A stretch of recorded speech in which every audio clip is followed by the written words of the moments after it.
What have we do to get your love? Hi everyone, welcome back to my channel. So today I'm gonna be doing a story time about my labor and delivery and everything that took place since I did not get a chance to like get everything on camera. Okay, so about my 37th week of pregnancy, 37 weeks, when I went to the doctor for a regular checkup, I got checked. I did a cervical exam. So when that happened, the doctor told me I was 4 centimeters dilated. Okay, so after finding out about being 4 centimeters dilated, I'm like, wow, already? Like, you know, I had no idea. So anyway, my 38 weeks came, and then I'm still 4 centimeters dilated, but now I'm at 70% effaced. Now, you know, well, for those who don't know, if you're not, before dilation takes place, you need to be effaced. So anyway, me being 70% dilated, the doctor told me that I would be back to the hospital to give birth before the week ends. My appointment was on a Monday. So I'm like, okay, well, I'll trust her word. I mean, this is what she do, and most likely she knows what she's talking about. So on Friday, the 21st of August, I was here with my son and my niece and nephew. So I was just playing with the kids. I got contractions like every 30 minutes for like a whole 2 weeks straight. So that same day, I kept on getting contractions again, 30 minutes apart. At one point, I got a contraction and it hurt. Of course, contractions hurt. But then within a short period of time, maybe like 5 minutes, I got another contraction. So I'm like, wait, my contractions got closer. So I took my phone and then I started timing the contractions through the app. So my contractions started coming like every 5 minutes, 4 minutes. It was like, you know, fluctuating. It wasn't like consistent. It wasn't like a set time. I kept on contracting and I kept on timing it. So the app then says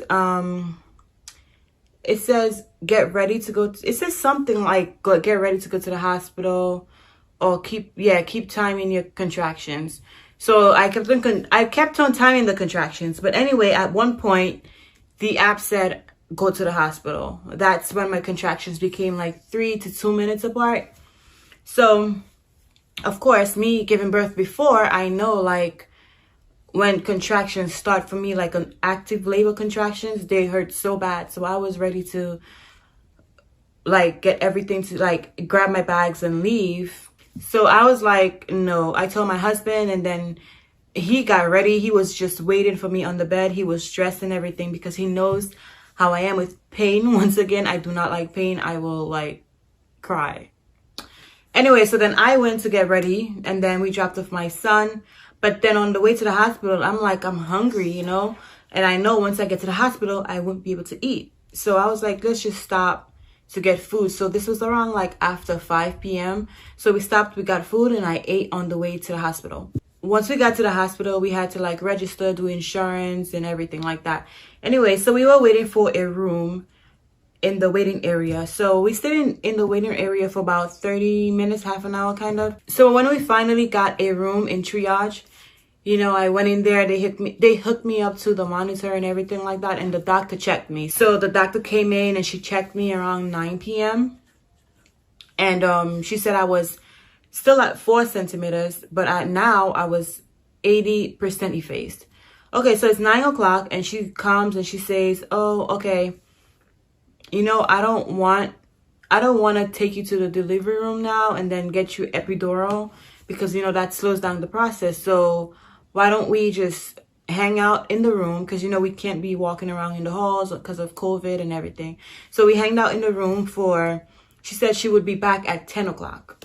Okay, so during that entire time, that entire hour, I was just walking. I was trying not to pay attention to the clock because, you know, I'm having contractions and I don't want to look at the clock and think like, oh, the time is not going by. So this whole time we were walking, my husband was trying to like, keep me in good spirits, trying to make me laugh and stuff like that. 10 o'clock comes and I'm looking at the clock like, okay, is she coming in? Like, where is she? But no one came. Okay, so I kept on continuing walking. During that time, I threw up. And I felt like I wanted to throw up again, but I honestly kept on holding it in. I don't know why, but like, I just did not want to go through all of that. Since I did not see her at 10 o'clock, I was like, let me continue walking. So now my contractions are getting worse. But each time I got a contraction, what I did was, in my video, my labor and delivery video, the vlog that I have up, if you saw it, I was like, every time I had a contraction, I would stop like near the end of the bed, I would say, and I would hold it and I would like rock a little, and actually squatting really helped me like so much. I would squat and like I would walk. So my contractions are going and going and I'm in pain. That was like 10 after 10. After 11 now, it's past 11.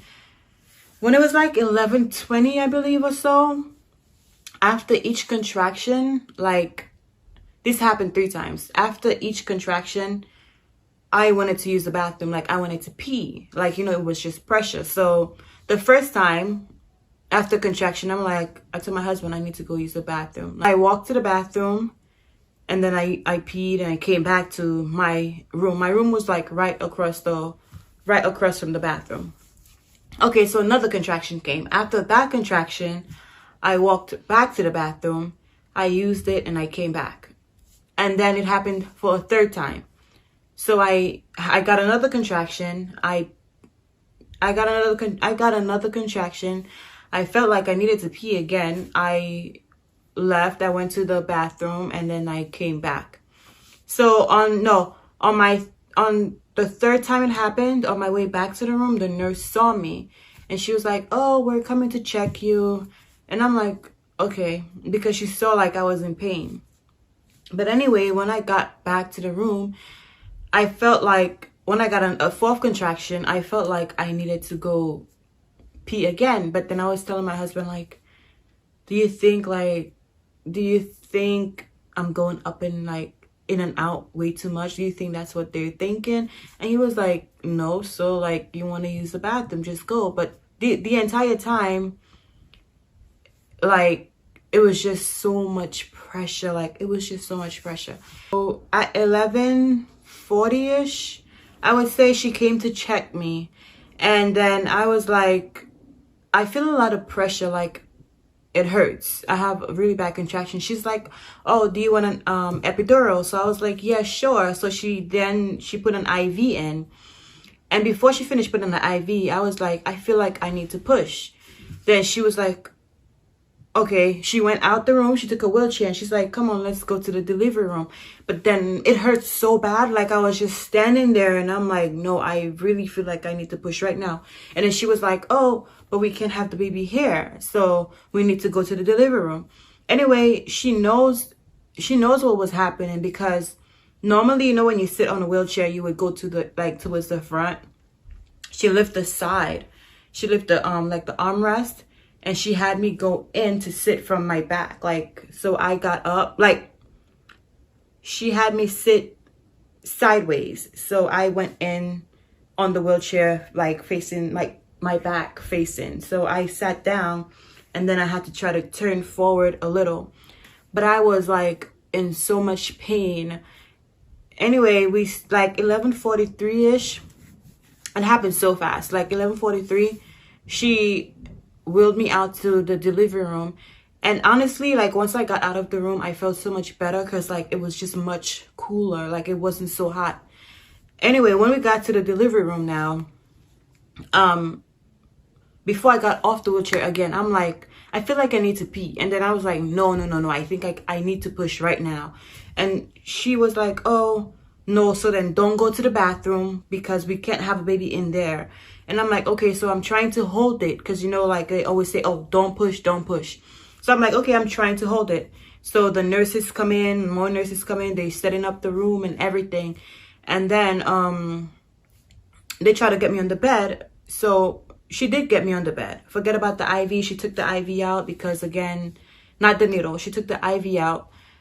because it would make no sense. I would not have time to get epidural. Okay, so I'm on the bed now. I'm on the bed, hospital bed, like in so much pain.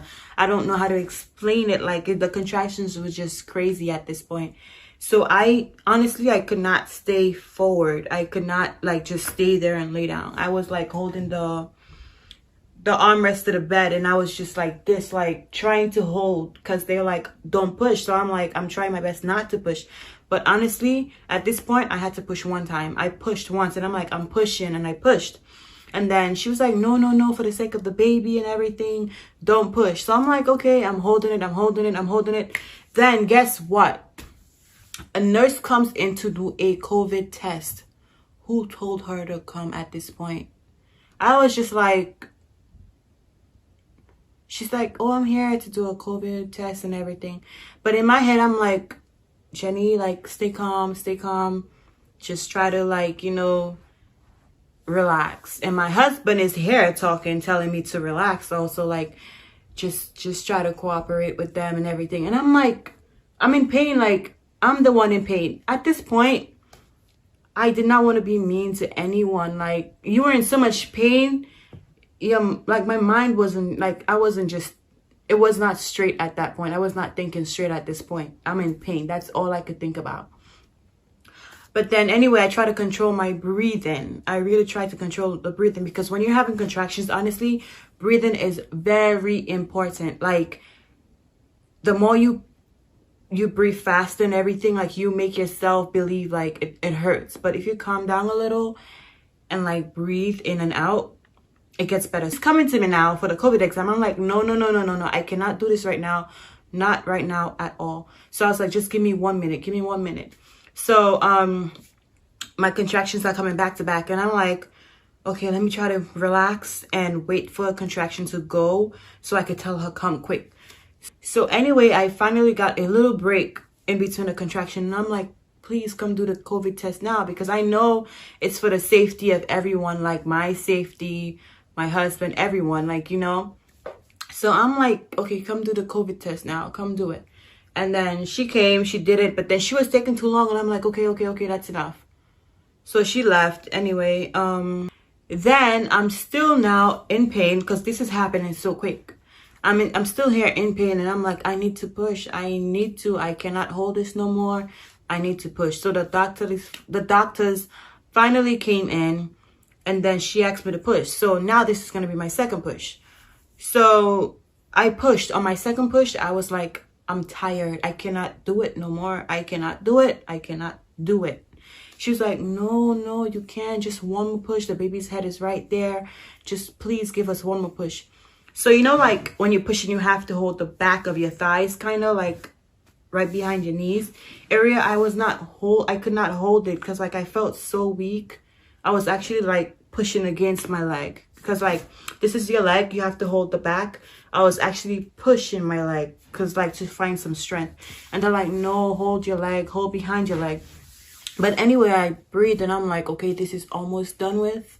Let me just push. So I went ahead and I gave one more push, and then he came out. So thank God on the third push, he finally came out at 11:50 p.m. And I was so happy. I was like, thank God.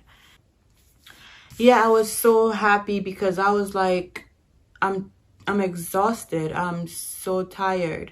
But anyway, I got a tear. I got a 2nd-degree tear for the second time. And yeah, that's about it. After that, they cleaned me up. They oh yeah, I got the stitches, which hurt. My stitches hurt, because again, remember, I'm feeling everything. No epidural. She tried to give me like a I forgot what it's called, to lessen the pain for the stitches, but like I still felt everything. And she took a while to stitch me. Like, it was actually 2 doctors, my doctor and another doctor. She took a while to stitch me. So after I got clean and everything, they moved me to my recovery room. But yeah, that was my labor and delivery story. It was not what I expected. So, but yeah, I'm happy I went natural with no epidural, because my first son, I did get an epidural, and after a few months, I started having back aches, which I never had before. But yeah, I'm happy I got to experience what natural labor is and what epidural labor is.